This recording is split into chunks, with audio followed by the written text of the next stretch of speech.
Hey there everybody, this is Lee with Creative2xmom, and today I'm collaborating with April from The Simple Rugged Path, as well as a whole bunch of other fantastic homeschooling YouTubers out there, and we're going to be talking about how we start our homeschool morning. I am not a morning person. I would so much rather stay up into the late hours of the evening than get up early in the morning.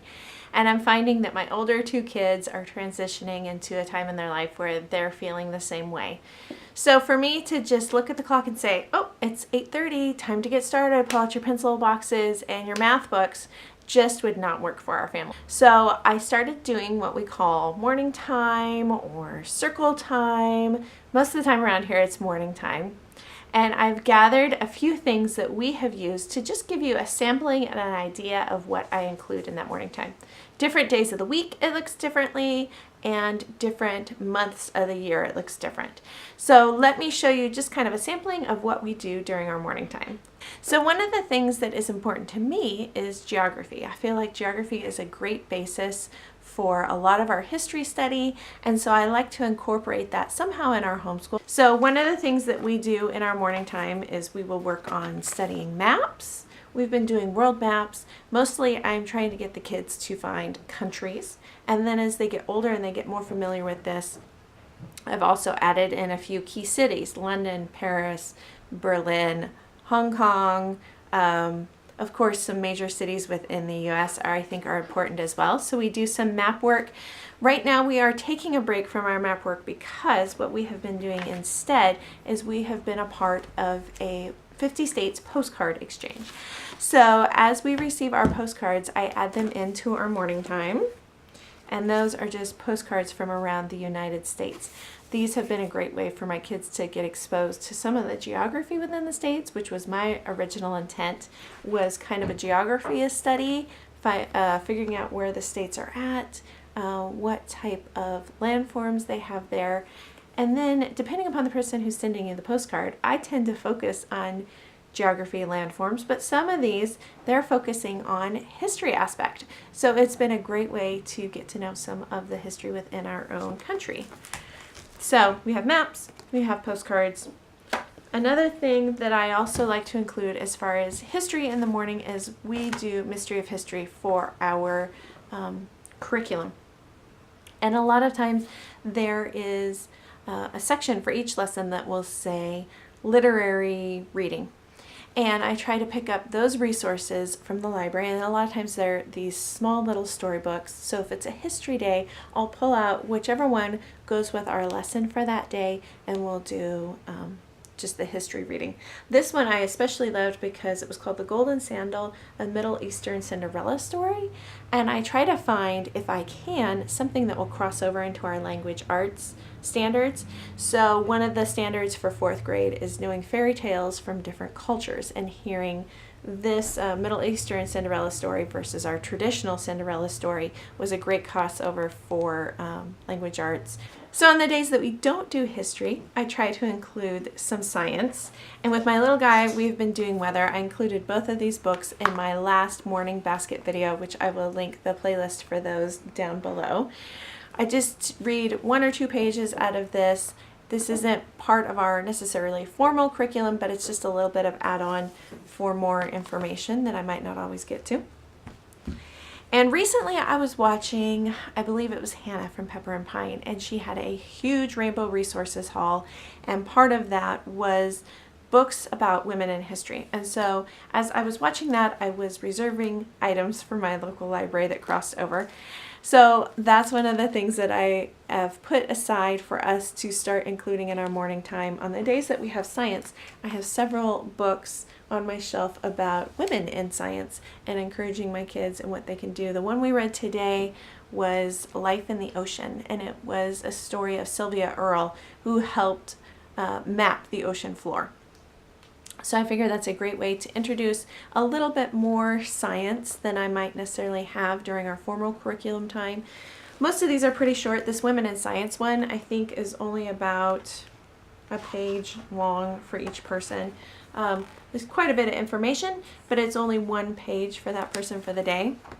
And so this just makes a nice quick little 5-minute introduction to something that they might want to study further on down the line. And then as far as poetry, I love the idea of doing a formal poetry unit, but that's not something that I have time for within our regular curriculum.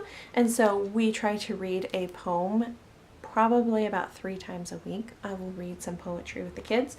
The one we're on right now is A Visit to William Blake's Inn. And we just started reading this today. We took a break from poetry in the month of December. And I don't know if it's because I haven't read poetry for about a month or if this is just kind of a challenging book. But this one for me was a little tough. So I don't know if I'd recommend it or not, but this is what we're currently reading. And I just read one poem with the kids and we discuss it. We don't go into real super depth with it, but maybe mood, theme. If there's some obvious rhyme scheme, then we'll talk about that. But mostly it's just purely for exposure and the experience of reading poetry. And then if we have time, of course you guys have seen our health and safety book. I try to get into that at least once a week, usually twice a week. These are short little lessons that we can read through. And throughout the month of December, we sang Christmas carols. It was something that I hadn't really thought of before, but being kind of in a modern church now, you don't always get to hear those traditional Christmas hymns, Christmas carols that we all grew up and love. So throughout the month of December, I pulled those out over YouTube. I created a playlist. I think I can link that below for you. And we sang several Christmas carols every day. Well, the kids really started to enjoy that, and I thought, how can we continue that on? So what I did for January, and this is kind of our test month, is I created another playlist of hymns, and I tried to go back and say, okay, what were some of the more upbeat hymns that I remember from my childhood? Because this, again, is my children's first exposure really to hymns. It's not something that we typically sing in church. So I wanted to give them a taste with some more upbeat before we go into like Old Rugged Cross. So I've created a playlist, and we've been doing that now for about 3 days. That's actually how we open our morning time, is with a song, so that we aren't just sitting right down immediately being quiet. We're actually getting to sing together, and it seems to be going really well. I think we like it. I think it's something that will continue, but I'll let you know next month in our morning basket video if that's something we choose to continue on with. The last thing in our morning time, always the last, as if this wasn't enough. And don't get me wrong, we don't do all this every day. I stagger it. Some days it's science, some days it's history, some days it's health, some days it's geography. We stagger it, so this is not every day. But the thing that we consistently have every day is singing, and we always consistently end with a Bible story or a devotional. So some of my favorite resources have been the First Message Bible. We've had this for probably 7 years, and we've read through it several times. Right now we are doing this I Am devotional. It's 40 Reasons to Trust God. We just started that when we came back from break. And one of the other ones that we've done in the past has also been Jesus Calling. You guys saw this one in the fall. I find that this is a good way to end our time with a good attitude. So I feel like that's a lot of information. And like I said, we don't do this every day. Consistently, we always start with some sort of singing. I always try to have some sort of geography in our day, and ending with our devotional. And then the rest of it kind of gets thrown in there depending upon the day of the week or what I'm feeling like we need to focus on. I'm trying to wrap up this weather unit with my youngest kid, so we've been reading a little bit more in that science book to just wrap up the book. There are days that there's a lot of history reading, and so maybe I will have more history reading throughout that week, just to give my kids a little bit of more background in their history lesson. And this is just kind of how I fit in some of those subjects. For us, music has never been a big emphasis, but I would like to get a little bit more of it into our day, and so that's why we're doing more singing. Geography is not a formal curriculum that we use typically, and so that's why we're doing the postcards and the maps, just to have a few minutes every day of learning more about our world. I hope this inspires you in your morning time. Leave me a comment down below or create a video like this one. I would love to see it. How do you start your morning time? It'd be great for you guys to join in this collaboration, so feel free to make a video. But if you do, make sure you link it down below so I can come check it out. Also check the playlist out below for all the other contributors who are a part of this one. I hope you guys enjoyed this video, and we'll see you next time. Bye guys.